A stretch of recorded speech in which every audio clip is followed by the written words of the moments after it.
Judd on Score North and ScoreNorth.com. Long shot deflected, saved by Calvin, and he got the pad on Cody Glass. Fiala has Hartman. He centers. Hartman scores! After video review, it's been confirmed that there was goaltender interference. There is no goal in play. Vegas has been assessed the minor penalty for delay of game. Ross Fiala fires, scores! Breaking down the middle, Buxton scores! 3 in the third for Minnesota, and we'll see you Friday night. We get a Game 7. We're going to talk about that later on in the show here on Mackey and Judd. You can find the full Wild Vent Line recap from last night on Judd's Hockey Show, part of the Mackey and Judd umbrella, or family, if you will, of shows. Find that on our podcast feed. Judd's Hockey Show has its own podcast feed and our Score North YouTube channel.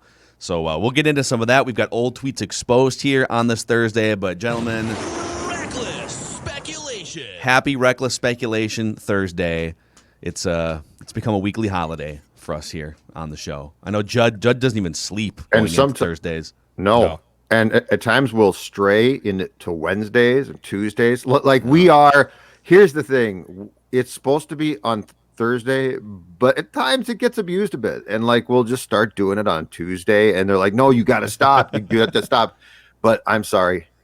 Reckless speculation, as we always say, is a lifestyle. It is. And when it's a lifestyle, like you don't just play yacht rock on Thursdays, right, Phil? No, you play it. Well, 7 days no, a week. you do. Yeah, you always play yacht rock. Yacht rock I think Judd's saying it's not just exclusive to Thursdays. Yeah, right? but I'm saying it's not exclusive to Thursdays. It can be played on Thursdays, but certainly like Tuesday occasionally. You'll be like yacht rock time. That's right. Well, let's get our guy in here. He is the insider for inside information about your favorite local sports teams here in the Twin Cities from 5 Eyewitness News and from the Scoop Podcast. Friend of the show, Darren Doogie Wolfson. And let's start with some Timberwolves stuff here. We were talking off mic. Let's just get to this Woj report from yesterday. You've got the complaint. You're named in the complaint. Look at you. It's great. I am named in the complaint. Bravo. Yeah, I haven't gone through the entire complaint. It's in my inbox. So the way it worked, it appears, based on our investigative unit on the TV side, is the Orbach side, Meyer Orbach, limited partner with the Wolves, his camp gave the complaint. This happens oftentimes. Gave the complaint to ESPN, gave it to Woj before it was officially filed. So it's now been filed. So it's now public knowledge. Anybody who wants to access the complaint can go through page after page. But that's how ESPN landed it on Wednesday late afternoon. So here is the summary real quick. And then any information or insight that you have into this, Doogie, we're all ears. So the main minority owner, who you just mentioned, Orbach, who owns 17% of the Timberwolves, is claiming that Glen Taylor is trying to skirt, I'll phrase it this way, that Glen Taylor has structured this selling of the team to A-Rod and Lore in a way that skirts minority owners' ability to cash out on the sale of on their percentage of the franchise earlier. As part of this complaint, it was revealed within the write-up that Glen Taylor has not been able to include official language in the sale that prevents A-Rod and Marc Lore from moving the franchise out of Minnesota. So you've got two different components here. You've got the actual lawsuit, which is rich people fighting over when a minority owner can cash out, right? And to me, I look at that and say, oh, great, Glen Taylor, with poor communication and weird structuring of this deal, has alienated another person close to him, just like he alienated Kevin Garnett. We can get into that stuff. Well, maybe. Can I stop you on that point, though? Sure. There are limited partners, guys like Bill Popp, the Saunders family.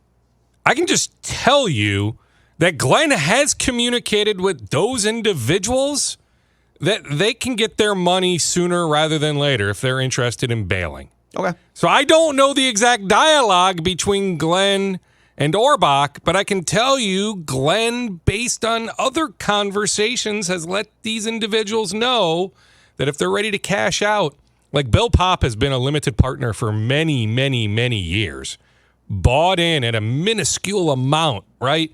A long time ago. That minuscule amount now is now worth millions upon millions of dollars. If he's interested in receiving that money, I'm just telling you, I don't have an exact date, but it's not like he needs to wait until the fall or the winter of 2023. Sure. But the big headline, which has nothing to do really with this lawsuit, is Glen Taylor has spent the last 2 months to you, to WCCO, to the Star Tribune, lying about there being a clause in the contract that prevents A-Rod and Marc Lore from moving the franchise. Now, is it likely that they'll move the franchise to Seattle or Las Vegas? Probably not, because the NBA can get a lot more money in a $2 billion expansion fee by expanding the league to those cities than by moving the Timberwolves. But there's other markets, Kansas City, Nashville, St. Louis, that I'm sure would love an NBA team at some point. So Glen Taylor has spent the last 2 months saying, you guys, no, they've. In fact, he was quoted to WCCO as saying they signed a contract that included a clause that prevents them from moving it. So he's been, in my mind, he's been lying for 2 months. And now this is out there. So anyways, your guys' thoughts on this whole mess that's come down in the last 24 hours. Well, go ahead, Judd, if you want to start, and then I'll pick up from what you say. Judd groan. I always because I can tell. I can tell you are ready to unload. So go for it. Okay, this is a situation where the Orbach suit will play itself out. These things always do. It'll probably get settled at some point down the road. Who knows? But the potential of the move, and the fact that Taylor has spent this entire time trying to assure people that he's got a. I mean, for lack of a better explanation, you guys, this is Andrew Wiggins all over again on a much bigger scale. This is look me in the eye and tell me that you'll work hard. I mean, Phil uses the word lie, and it's accurate, but I don't even know if Glenn was purposely trying to lie to be a bad guy, or if Glenn being Glenn, because Woj did in the piece Woj did, which was really interesting. He has a lengthy quote from Glenn. If you read. Not even between the lines, Doogie. He basically says the league wouldn't allow this team to move. He has told me that a number of times. Yes. Right. So it's very clear that he just felt emboldened enough to either stretch the truth and or just outright lie, because his feeling is the league won't allow the team to move. And two thoughts off of that, Dukes, and then I'll turn this over to you. One is I saw a National Hockey League team leave this town, okay? The state of hockey, last time I checked, we have labeled ourselves. So don't tell me that a team is not going to move when supposedly our most popular sport or second to the Vikings in football moved. So that's thought one. And thought two is very simple here. So for everybody, and this includes my brethren in the media, this includes the fan base, for everybody who says they're not going to move, they won't move if you build them a building. That's what this is going to come down to. And we're going to get North Star's revisionist moving history here. And yes, Norm Green had problems with a secretary. Yes, Norm Green had issues that caused him to move. But people forget that before the Guns, who owned the North Stars previous to Norm, before they got the expansion franchise in San Jose, Dukes, that they got the expansion franchise and gave up the North Stars because they wanted a new building and weren't getting it. And they looked to move that team and were basically told, don't move them, we'll give you the Sharks franchise, okay? So before why are we, I guess my question is this, what good are we in this business doing by trying to calm the fears? The fears are real. The fear and this assumption that Seattle and Vegas will not get an existing franchise, that might be right. I've seen weirder things. So it's frustrating to me when people in our business try and calm people down when, one, they were lied to, which they should be mad about, and two, I mean, from the day that this started, it's A-Rod, one of the scums of the earth. Is last time I checked. It's A-Rod. I'd still rather have him than Glen Taylor as an owner. Well, and I don't think Glen Taylor is a scummy guy. I'm not saying that. But do you trust him? Of course you don't trust him. Marc Lore might be a genius. You don't know him from Adam. You don't know what his motives are. You don't know, but he's definitely a shark. So I just caution and please ask everyone to stop this trying to calm people down until we know more, because we learned a very significant fact yesterday that we had been, lied to about. Doogie. Yes, but this is also something we talked about. It was either on Tuesday, April 11th. So the people watching and listening to this can go back, find the conversation. It was either Tuesday, April 11th, the Tuesday podcast that me and you do, Judd, or it was this collective conversation that all of us do on Thursday. So it might have been Thursday, April 13th. We went down this very path. Yeah. By the way, you don't become a billionaire without being at times a complete a-hole, right? Mm-hmm. Like, yes, there are very few good guys who are billionaires, right? Like, you need to ruffle some serious feathers along the way to reach that status. So, yeah, Glen has some of that in him. Sure, the optics are horrible on this, right? That Glen, in multiple interviews, said there is enforceable language. But we talked about it, that actual enforceable language was never viable. It just wasn't realistic. This is why Daniel E. Strauss, who, to use the football analogy, got all the way down to the 5-yard line. We thought in August, Daniel E. Strauss, the one-time Grizzlies limited partner, we thought Daniel E. Strauss would be the new majority owner of the Wolves. He comes to town. He meets with Glen. What rubbed Glen the wrong way, I'm told, is Daniel had multiple lawyers with him. This is why Daniel had multiple lawyers with him, right? Just sell the team. Just sell the team and go away. Go to Mankato. Just go live in Mankato. I mean, and he cares about his legacy. He does. I think in an ideal world, I think that somebody ship locally. has sailed. Well, maybe it has. Glen wanted to find a local owner. Like, you think about the Utah Jazz, right? Smith, who talked to Glen. So he had interest before completing the transaction with the Miller family and becoming the new majority owner of the Jazz. He talked to Glen about potentially buying the Wolves. But it was perfect for Utah. That guy Smith is a Utah resident, right? Like, Glen would have loved for somebody locally to step forward. That never took place. On the idea of expansion, we cited this a few weeks ago, and it's not just Mark Cuban, the Dallas owner. There are some other people in the league that are hesitant, that when you think long-term about that national TV money, the pie that you split up, you would rather have 1/30th of that pie compared to 1/32nd of that pie. Now, the expansion fee money is absurdly high, right? So if Seattle and Vegas, if we go from 30 teams to 32 teams, Mark Cuban and others can recoup a lot of, the so-called lost revenue from the pandemic pretty easily. But I'm just telling you, there are some that think 5, 10, 15 years down the road, hey, we don't need 32 teams. When we divide up all this national revenue, I don't want to have to divide it up 32 ways. I want to divide it up 30 ways. But I still think deep down, Seattle and Vegas are getting expansion teams. That Adam Silver opened that door enough in comments in the winter that I think that's the path to Seattle and Vegas getting teams. But Judd, I'm with you. It's going to come to the point, and this, I'm telling you, this is something we talked about in mid-April. But let's reiterate it again. It is going to come to the point where Target Center is a bottom 5 arena. I don't think anybody, even though that's an opinion, that's not a fact, like, I don't think anybody logically could debate the other side. Like, it's pretty much a fact. Target Center is a bottom 5 arena. Yeah. That A-Rod and Lore are going to ask for a new arena at some point. From that point on, what takes place? That is going to be the most fascinating thing to follow.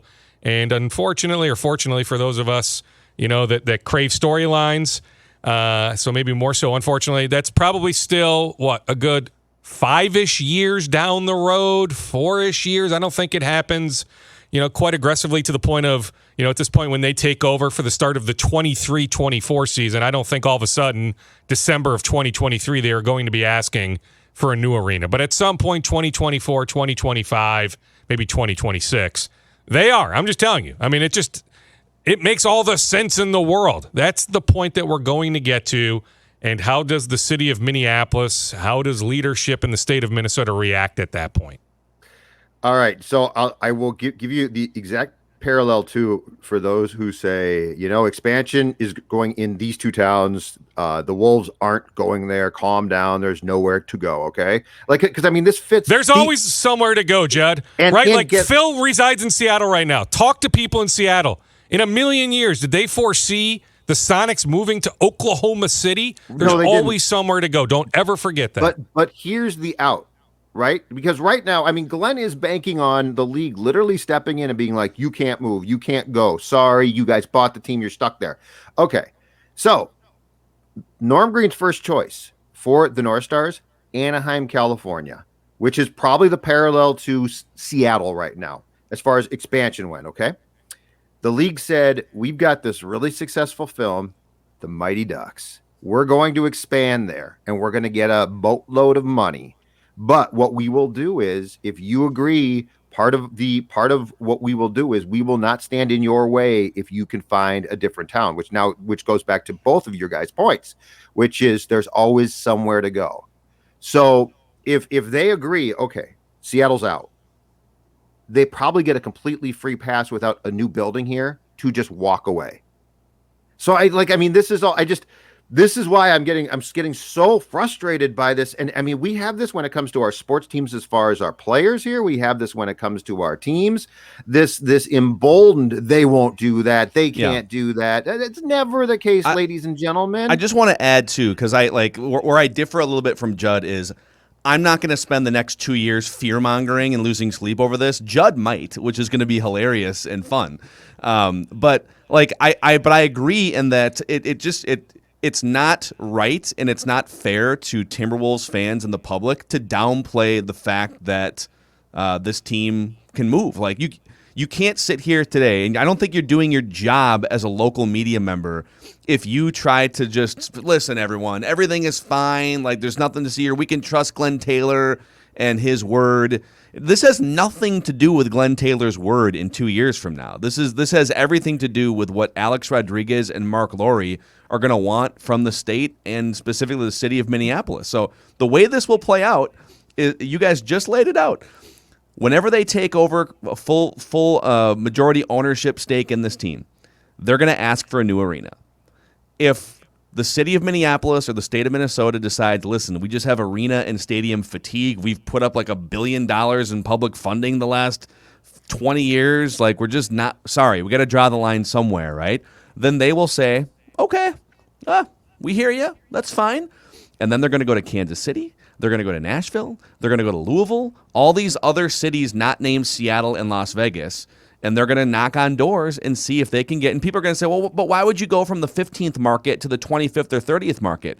Well, if you thought you could go from $200 million in revenue to $275 or $300 million in revenue with a new arena and just a different maybe frenzied market where it's a fresh start and the brand isn't tainted like it is here with the Timberwolves over the last 15 years, there are plenty of reasons. So I'm not going to spend every waking second and every day sounding this alarm, but it is an alarm that should be sounded right now so that people can be prepared for it. I wouldn't if I felt that I had more support. I wouldn't we mislead the public. Dukes does not. Dukes, to your credit, from the day that I expressed concern, you agreed and kicked in with why people should be concerned.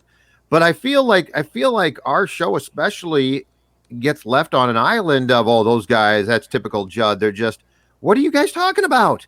And if you think this league won't downsize markets, they went from Vancouver, British Columbia to Memphis, Tennessee. And as Doogie, you said, they went from Seattle to OKC.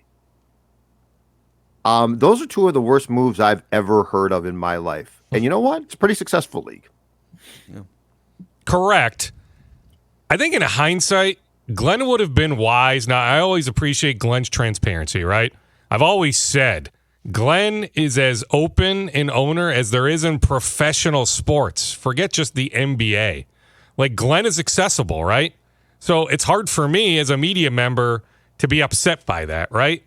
There are times over the years I've put the quarter in the machine and just let him go. And he spews a lot of stuff, and a lot of stuff that ends up benefiting me and those who listen and watch us. You're in a lawsuit. That care about the Wolves and the Lynx greatly. All right? But I think in hindsight, Glenn would have been incredibly wise. Still do the interviews. I'm not saying shut up, don't talk to us, please talk to us. But he should have said, hey, you know what? I pursued finding a local owner. It never came about. Once they take over as majority owners, they can do whatever they want. My hope is they keep the team here in Minnesota long term. But once they're in charge, they can make any decisions they want to make. Hey, I'll voice to my colleagues in the NBA office. I'll reach out to Adam Silver, others, and tell them, hey, don't let the Wolves leave this top 15 media market. But I'm not in charge anymore. Once everything is handed over to A-Rod and Lore, they can make any decisions they want. I think that is what Glenn should have done, as opposed to suggesting with our mutual friend Chad Hartman on CCO Radio that there's actual signed documentation suggesting as such.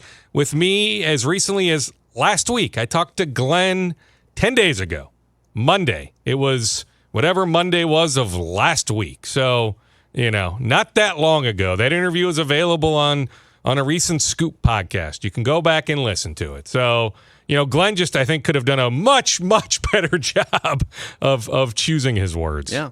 And I'll just add, I mean, the reason why the Timberwolves are even in danger at some point with new ownership of being sold off is because the value of the franchise is bottom 3 in the NBA. And the reason why the franchise is a bottom 3 valuation is because of poor management that leads up to ownership ever since Kevin Garnett exited the franchise 15 years ago. I think they've got some things right with the front office. I think they've got a nice young nucleus, and there's some positive signs for the future. But we've seen positive signs a couple different times the last 15 years, and I just, you can't have your cake and eat it too here. And it just kind of feels like Glenn, there's a lot of wishful thinking here.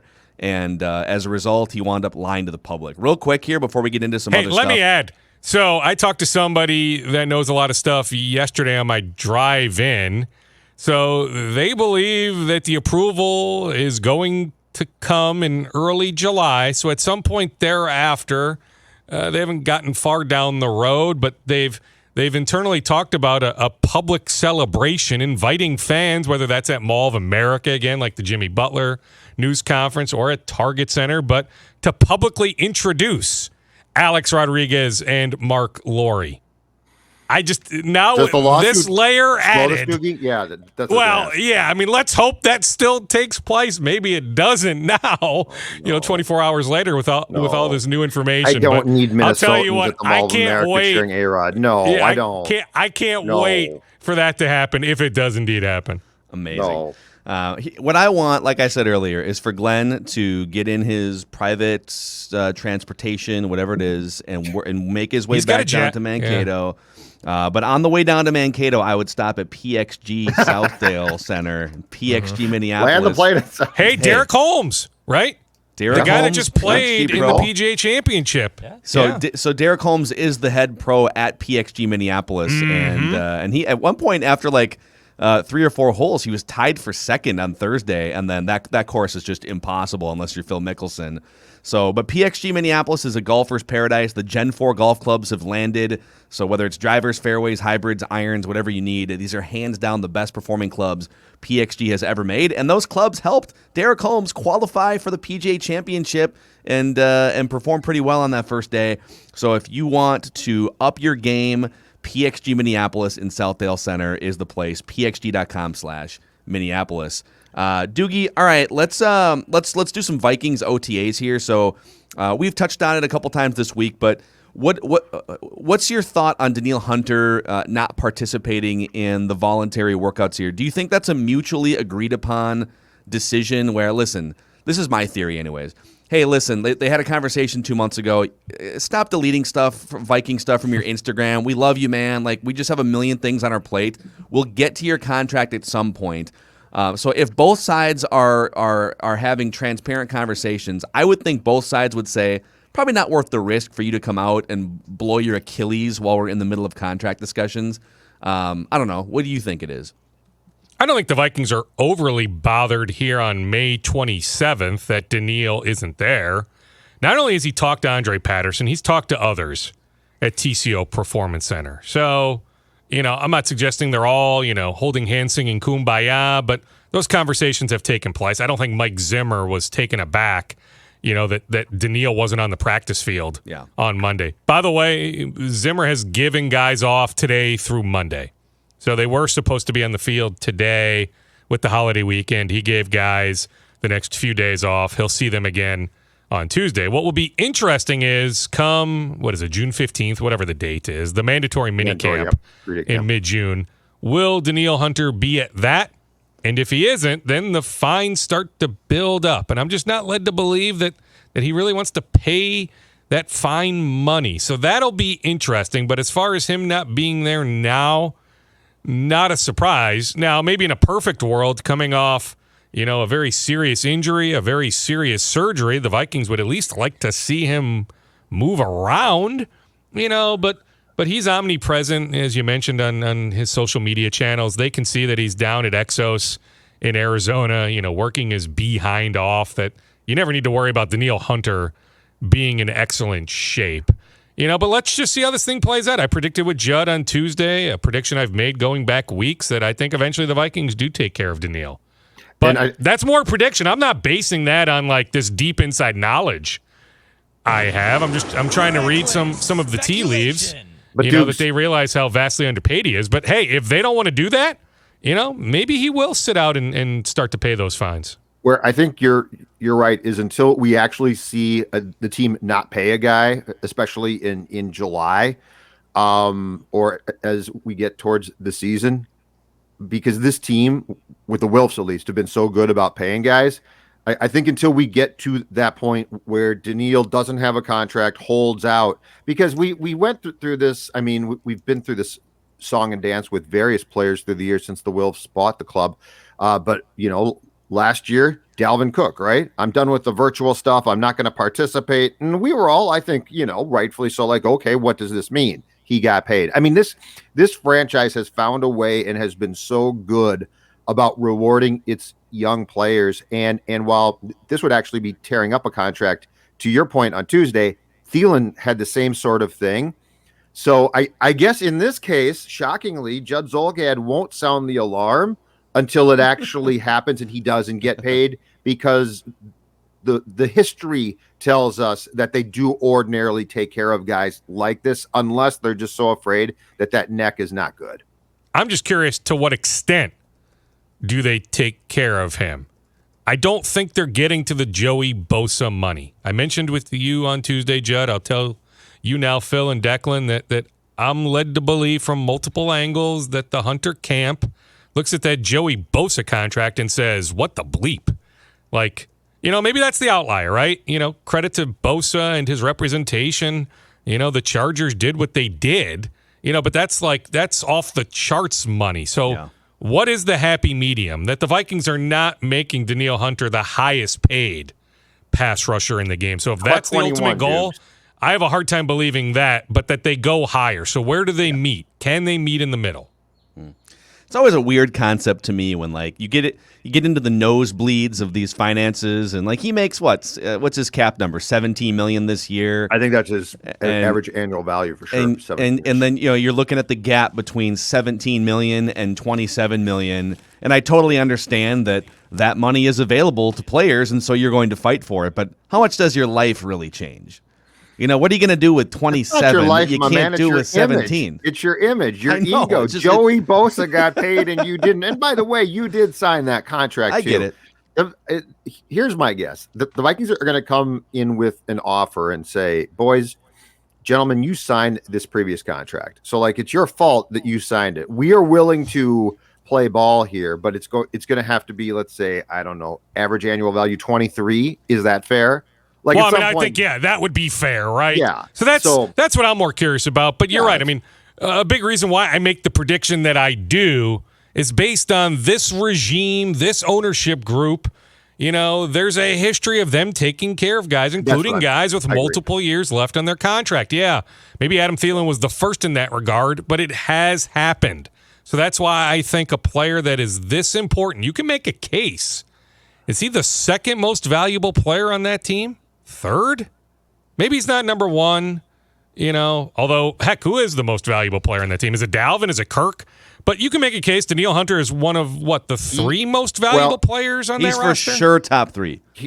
Top three. All right, then you take care of a guy like that. You just do. Here's what sets him apart. He, like a quarterback, controls his own fate.